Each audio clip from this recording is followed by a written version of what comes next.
আগামী রমজানের আগেই 2026 সালের ফেব্রুয়ারি মাসে জাতীয় নির্বাচন আয়োজন করতে প্রধান নির্বাচন কমিশনারের কাছে চিঠি পাঠানো হবে বলে জানিয়েছেন প্রধান উপদেষ্টা ডক্টর মোহাম্মদ ইউনূস।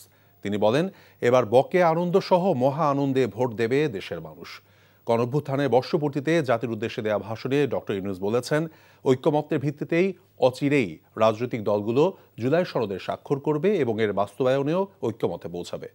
হাসান মাহমুদের রিপোর্ট। বিসমিল্লাহির রহমানির রহিম। প্রিয় দেশবাসী, গণ অভ্যুত্থানের বীর সূর্য সন্তানদের প্রতি গভীর শোক ও কৃতজ্ঞতা প্রকাশ করে জুলাই গণ অভ্যুত্থান দিবসে জাতির উদ্দেশ্যে দেয়া ভাষণে প্রধান উপদেষ্টা মাইলস্টোনে বিমান বিধ্বস্তের ঘটনায় নিহতদের স্মরণ করেন।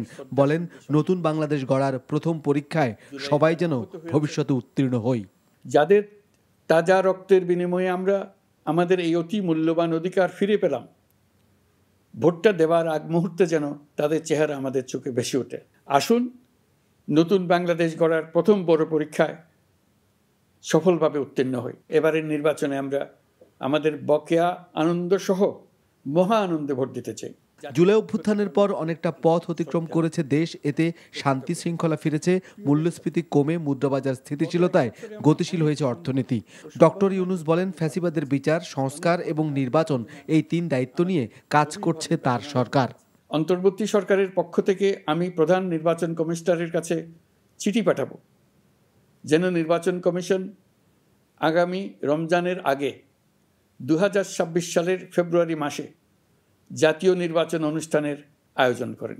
মাথায় রাখবেন, পরাজিত শক্তি নির্বাচনের আগ পর্যন্ত বারবার মাথাচাড়া দিয়ে ওঠার চেষ্টা করবে, কিন্তু একটি অবাধ, সুষ্ঠু, নিরপেক্ষ নির্বাচন সফলভাবে আয়োজন করা গেলে অপশক্তির পরাজয় চূড়ান্ত হবে। প্রধান উপদেষ্টা বলেন, এবারের জাতীয় নির্বাচনে নতুন বাংলাদেশ গড়ার ভিত্তি রচিত হবে। রাজনৈতিক দলগুলোর প্রতি আমার আহ্বান থাকবে, আপনাদের নির্বাচনী ইশতেহারে, আপনাদের প্রতিশ্রুতি, প্রতিজ্ঞা, পরিকল্পনায় কোনো কিছুতেই যেন তরুণরা বাদ না পড়ে, নারীরা বাদ না পড়ে। মনে রাখবেন, যে তরুণ তরুণীরা বাংলাদেশকে বদলে দিয়েছে, তারা বিশ্বকেও বদলে দেওয়ার ক্ষমতা রাখে।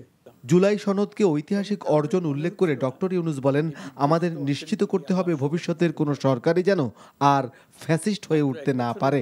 জুলাই সনদ একটি ঐতিহাসিক অর্জন।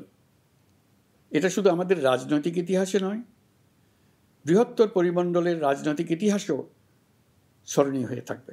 আমরা আশা করছি এই ঐকমত্যের ভিত্তিতে অচিরে রাজনৈতিক দলগুলি জুলাই সনদে স্বাক্ষর করবে এবং এর বাস্তবায়নেও ঐকমত্যে পৌঁছাবে। প্রবাসীদের ভোটাধিকার নিশ্চিত করার আশ্বাস দিয়ে প্রধান উপদেষ্টা বলেন, নির্বাচনকে বাধাগ্রস্ত করতে একটি গোষ্ঠী তৎপরতা চালাচ্ছে। তিনি বলেন, পুলিশি সংস্কার সহ বিভিন্ন আইনগত সংস্কার ইতিমধ্যেই সম্পন্ন হয়েছে। বিশ্বের বিভিন্ন দেশে ফেসিবাদী দুর্বৃত্তরা যে অর্থ সম্পদের পাহাড় গড়েছে, তার কিছু কিছু ইতিমধ্যে জব্দ হয়েছে। এই কার্যক্রম সঠিকভাবে চালিয়ে যেতে পারলে অল্প সময়ের মধ্যে আরও কিছু ইতিবাচক ফলাফল পাওয়া যাবে। একটি স্বাধীন বিচার বিভাগের জন্য অন্তর্বর্তী সরকার সংস্কার কাজ হাতে নিয়েছে। সুপ্রিম কোর্ট বিচারক নিয়োগ সহ যে সকল কাজ এই সরকার স্বল্প সময়ের মধ্যে করে যেতে পারবে, সে সকল কাজের অধিকাংশ ইতিমধ্যে সম্পন্ন করা হয়ে গেছে। শিক্ষা, স্বাস্থ্য, আইন, বিচার, প্রবাসী কল্যাণ, আন্তর্জাতিক সম্পর্ক, কর্মসংস্থান, বন্দর ব্যবস্থাপনা সহ বিভিন্ন খাতে সরকারের নানা পদক্ষেপের কথা তুলে ধরে ডক্টর ইউনূস বলেন, আগের বকেয়া পরিশোধের পরও বৈদেশিক মুদ্রার রিজার্ভ বেড়েছে। মহান আল্লাহ আমাদের সহায় হন।